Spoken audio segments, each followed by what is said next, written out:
Greetings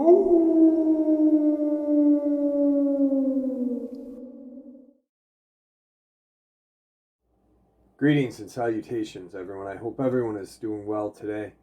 Today I have a very, very informative upload to share with you. Before we get into it, a couple links. As you know, I rely on Patreon, PayPal, and my merch to help the channel to continue to grow and go.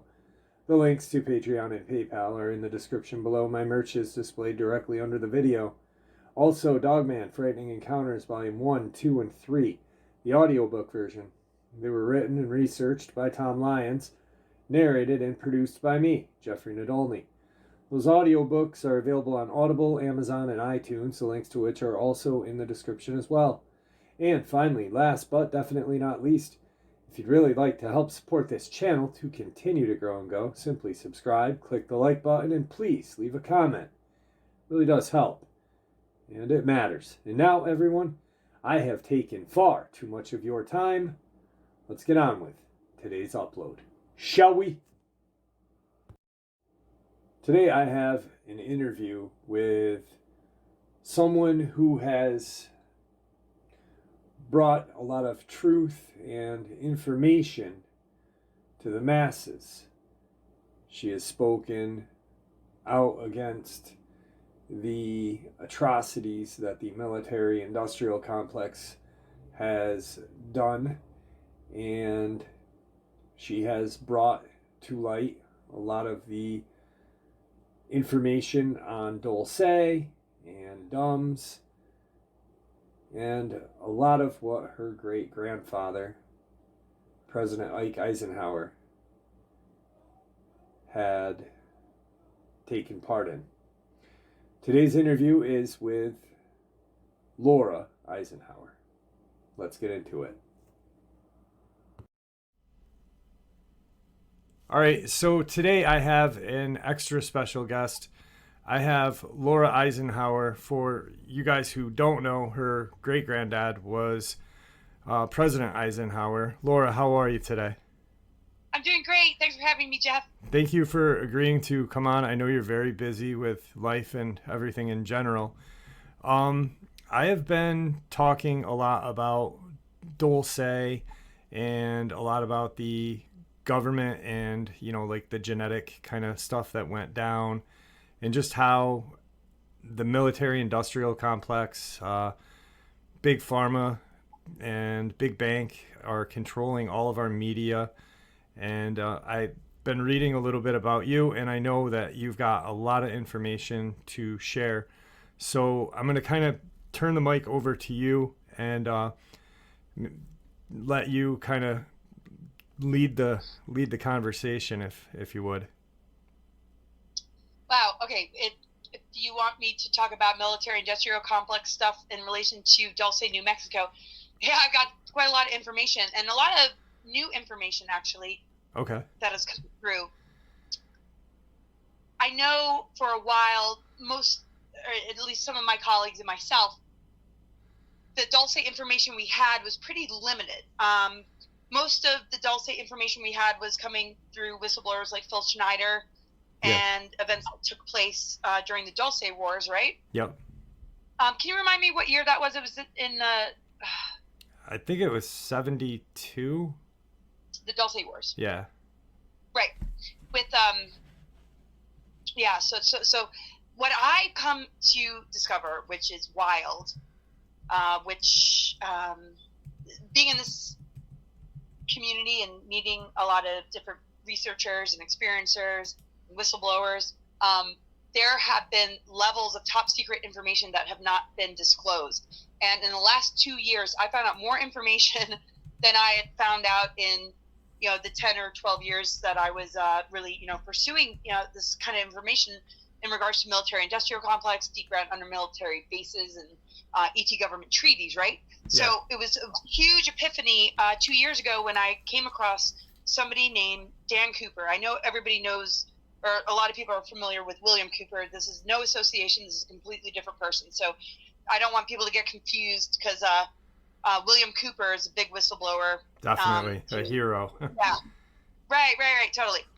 but this is Dan Cooper. They're not related. It's just one of the common names, so it can get confusing for people. So just right off the bat, when I talk about Dan Cooper, don't mix it up with William Cooper, the one that wrote the Behold the Pale Horse. Okay. Right? And who talks about a lot of this kind of stuff. Yeah, so, yeah. So anyway, like last year, sometime, I don't know, when I met Dan Cooper, I had just done an interview with Dan Willis and Elena Denon. We did this roundtable, and Dan Willis posted it on his YouTube, and I was looking at the comments, and I see this message from Dan Cooper, who's just saying, no, he's like just dropping a lot of intel. He's dropping a lot of disclosure stuff. He's just saying a lot of things. I'm like, whoa, this guy like knows something here. Yeah. And I'm like, wow, here's my email. Like, can you like send me this and we can be in a conversation and I can ask you some questions? Boom, immediately he emails me.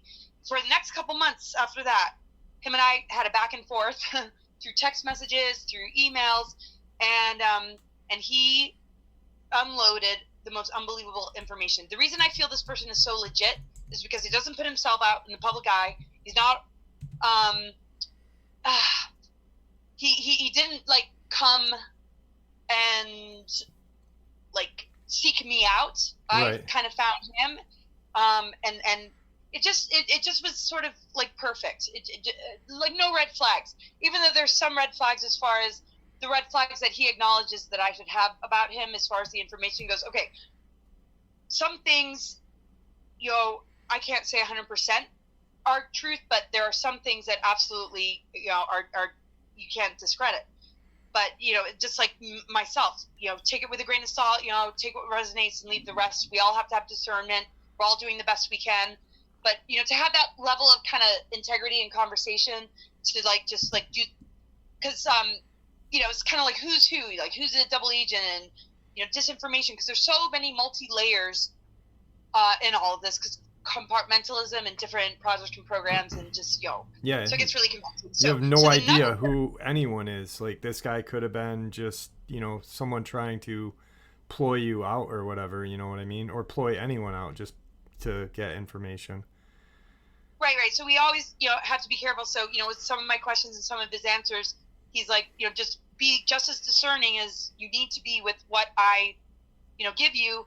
But I'm going to, tell you, like, this is the information that I have. And it's mind blowing. So when it comes to Dulce, New Mexico, let me just give you a little bit more information about, Dan Cooper. Okay. He's claims to be the senior advisor to the Earth Alliance. He was in some of the secret space program, 20 and back programs, and he was repositioned to serve in a more benevolent way for the best interests of humanity. And I am sort of like off the cuff here, like I'm not going to like read a bio or anything like that.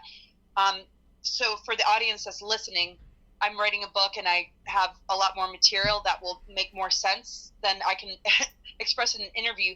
But let me just share a little bit. And when you want to go for the deeper stuff or like figure out who this person is and where this information is coming from, just seek out more of my information and read my book when it comes out. Yeah, I'll put links to your stuff in the description below too as well.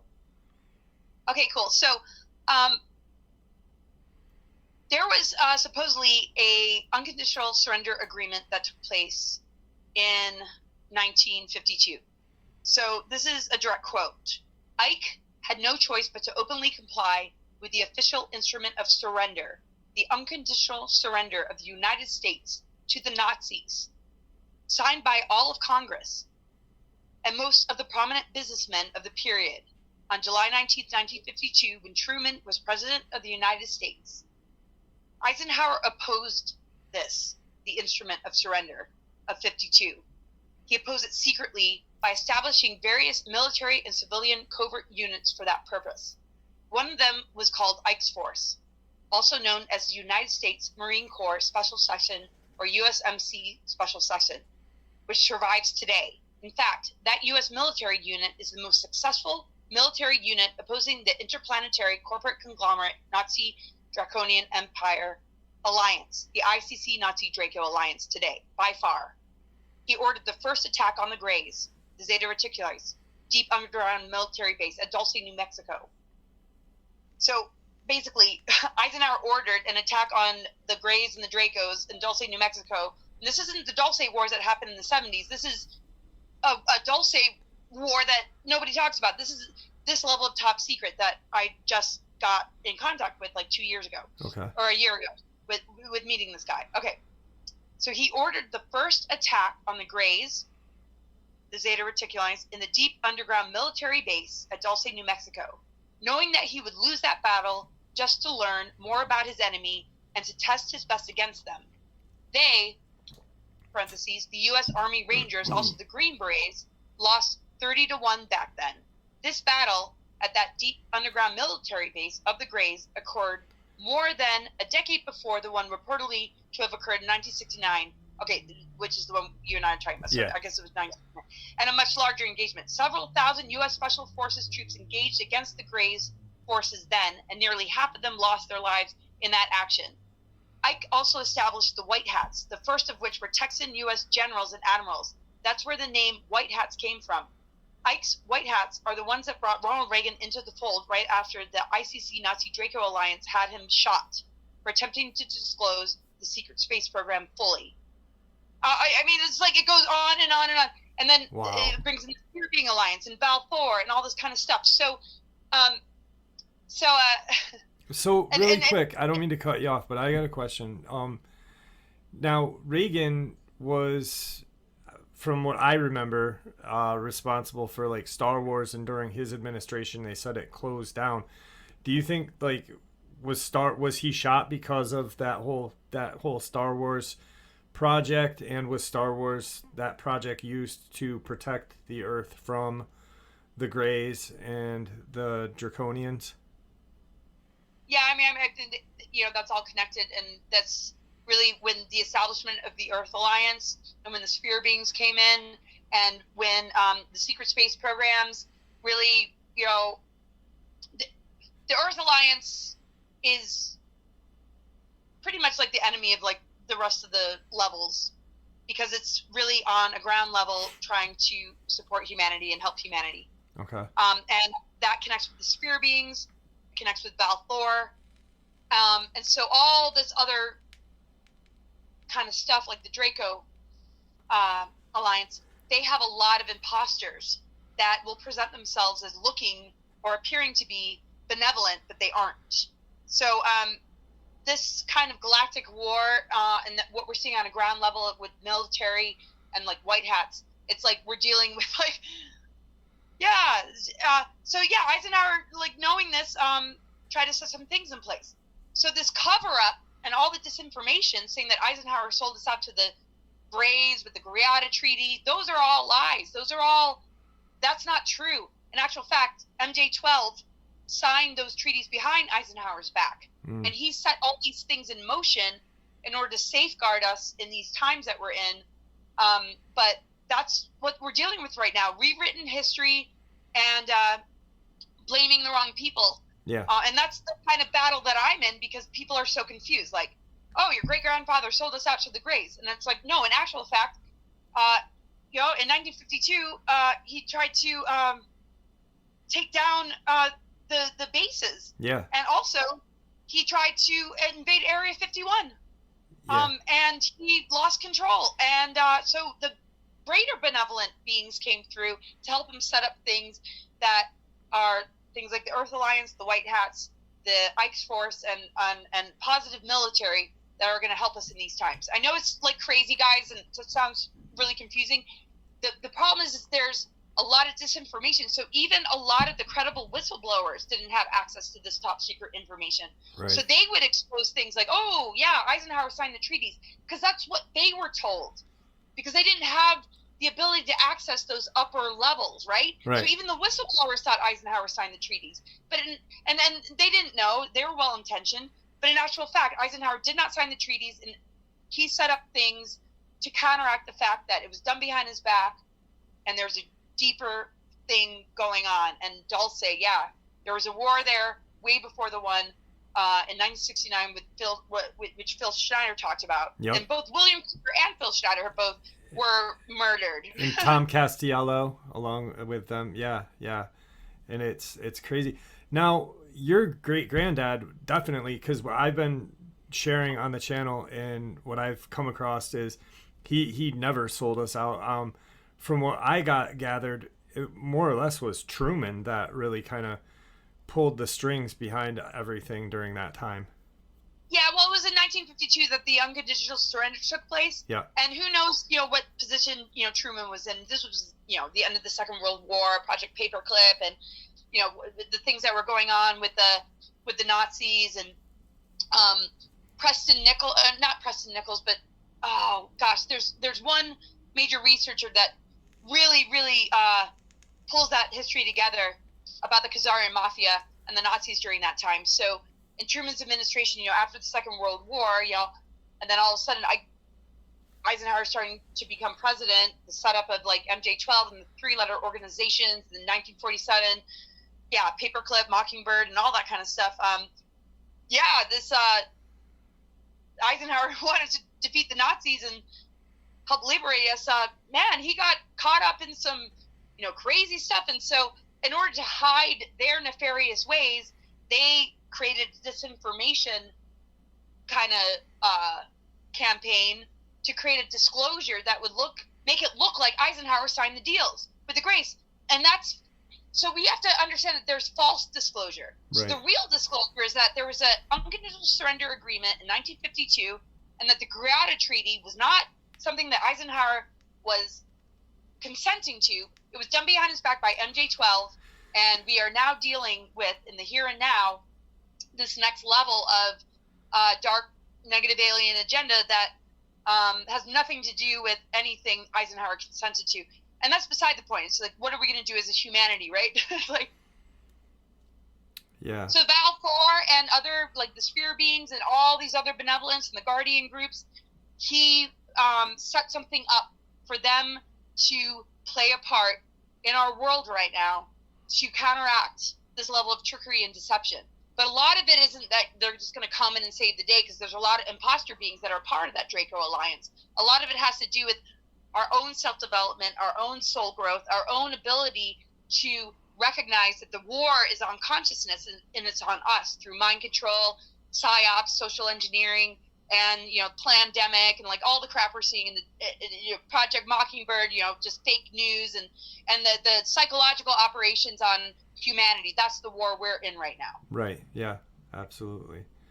Let me ask you a quick question about, now, I don't know if you've, because obviously you have talked to a lot of people, and a lot of my channel is I talk about, the D.U.M.S, I talk about cryptids, I talk about a lot. And while I was researching Dulce,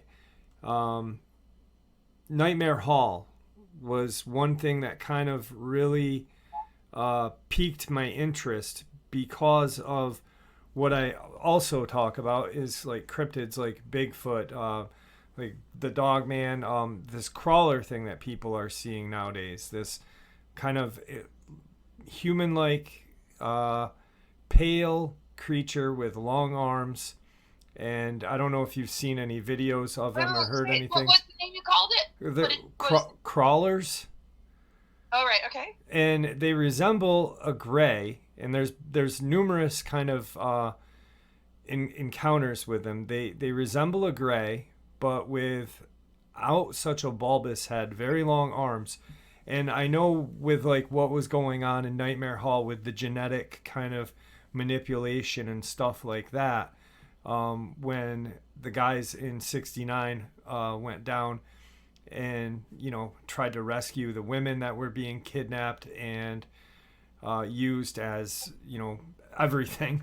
Yeah. I'm wondering if any of these like genetic monsters pretty much could have escaped during that time. Have you ever heard of anything like that, like anything about Nightmare Hall and the atrocities that went on there, and if there was any kind of genetic manipulation to create any of this stuff that people are seeing nowadays, because they do resemble like the quote unquote aliens from TV and movies that might have escaped and people are having sightings, you're saying? Yeah. I mean, there's so much of that, Skinwalker Ranch and certain locations where, these kind of activities are happening. I mean, it's one of many stories. I'm not so familiar with the one that you're talking about, and I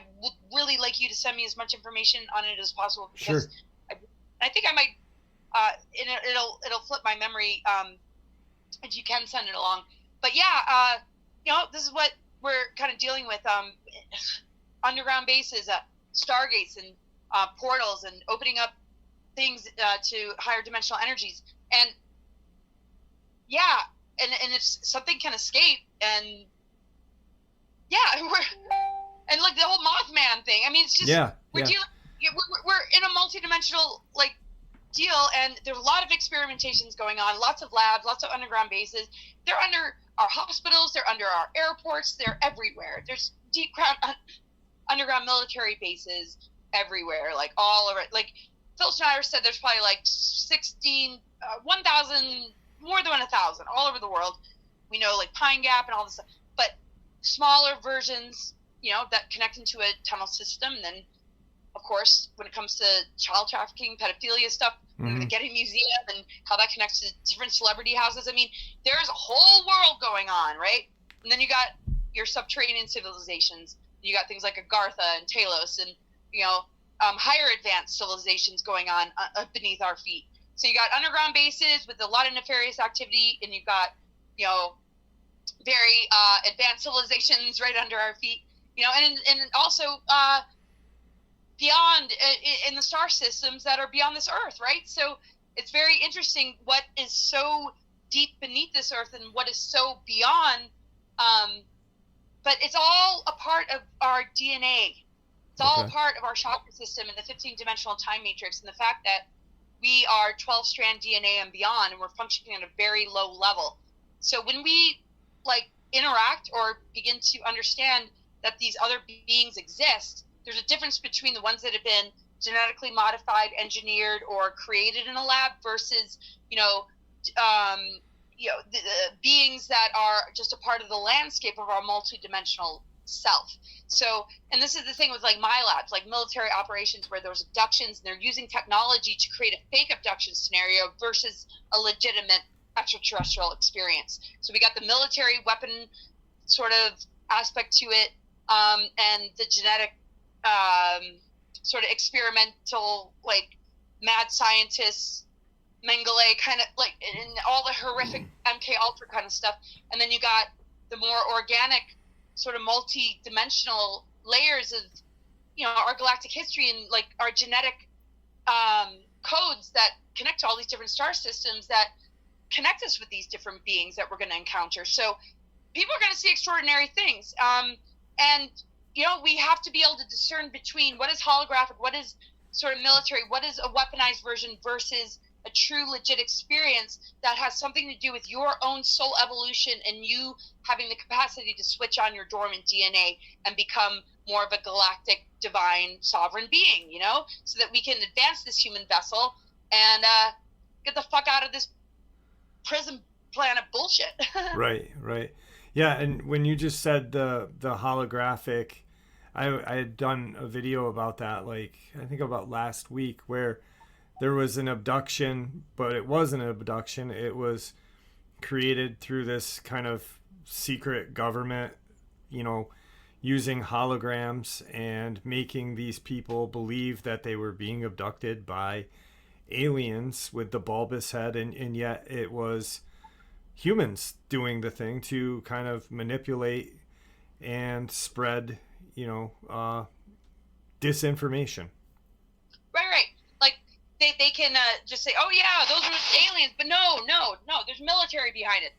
So when I was recruited to go off planet, the aviary, the group that was responsible for that, and I know that's another huge conversation, they are connected with those kind of technologies, artificial telepathy, making it look like, oh, the aliens did it, when it's really like a military operation. And it's just so complex. It's so much to wrap one's head around. Yeah, definitely. Now I know that you've got a lot. You're busy today, and we were gonna not do a very long interview. But one last question. With your great grandfather and him warning us against the military-industrial complex, what do you think he would think if he was alive right now to see where we are and at this very day and what has occurred since him being alive? Do you think, what would his view be, you think? I think he knows that it comes down to the individual, because part of his speech was also, it needs to be a alert and knowledgeable citizenry to be able to process and accept just what is really, really going on. I mean,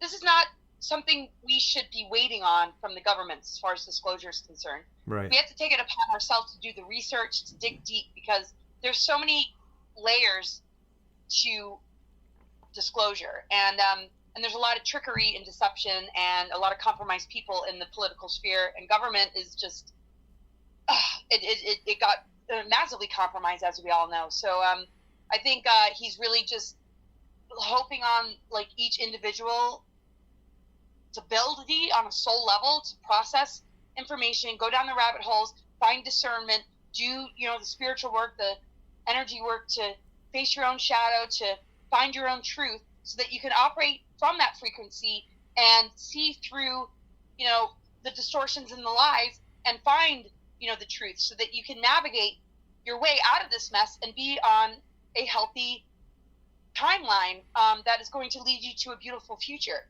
I'm sure he's super concerned at all the different tactics being used that are playing on people, siphoning their life force, infecting their creative imagination, and leading them down a trajectory that is not going to bring very positive results. It's going to lead to a lot of devastation. So a lot of us are witnessing all this, because we see friends and family that are going off in those directions, and we don't want them to. But they don't understand that it's not about belief systems or politics. It's about doing something else on an extraordinary level to really be able to get rid of all these things that are trying to hook into you, so that you can really connect with the fullness of what this divine inheritance within our DNA is. Because these dormant strands connect to higher harmonic universes and all these other extraterrestrial races. But because of AI and how they've weaponized it and been able to reverse engineer and sort of like figure out a way to kind of mimic it and present like a false version, artificial timelines and these psyops and false narratives are very, very prevalent, and people are very vulnerable and susceptible to buying into it, to the point where I think he's just like me on the ground level, just like worried about some of our friends and family that are going to be duped, they're going to be compromised, that are going to be hurt because of it. But at the same time, I know we both share in common that we have a greater faith that if they have to go down that road, they will hit that wall and have a breakthrough, have an epiphany, and begin to wake up and begin to come home and begin to heal and remove themselves from those nefarious forces that are vampiric and parasitic, that want to just assimilate them into AI and some sort of hive mind. So I don't know, like, I feel like him and I work so closely together that he's probably processing things in a similar way. But I know he set some things in motion, and I think he's feeling very confident that those things are going to rise and shine, and it has a lot to do with all of us. It's not like somebody's going to come save the day, but what he set in motion is something of a presence that is here with us, a benevolent extraterrestrial or in beyond, guardian presence, spirit being alliance presence, that's going to assist us and inspire us to step up to the plate, be the best of ourselves, so that we can become a team and purge out all the evils and rescue these children and create justice, so that the crimes against humanity will no longer be an issue. So, I just think he's right there with us, just still working with it all, and me that are doing all that we can, and and he loves Mother Earth. I mean, we're descendants from Mennonites, and just the close connection with Mother Earth, and just the abundance that we can create with the elementals and just the earth around us, and just working together and pulling our resources together and our missions together so that we can take care of future generations and protect our children and protect this planet. I think he's cheering us on, but we're all heartbroken, devastated at where people get hurt and people get duped and people get deceived. Yeah, but it's like what you said. He said that so we'd actually kind of but put our big boy pants on and do it for ourselves, because that's the only way we're going to accomplish a win over this. So yes, beautiful way to wrap it up. Yep, but that's it. I appreciate you coming on. Do me a favor, don't hang up. I'm going to end the interview, but I'd like to talk to you for 1 second afterward. It was wonderful having you on. Thank you so much. I appreciate it.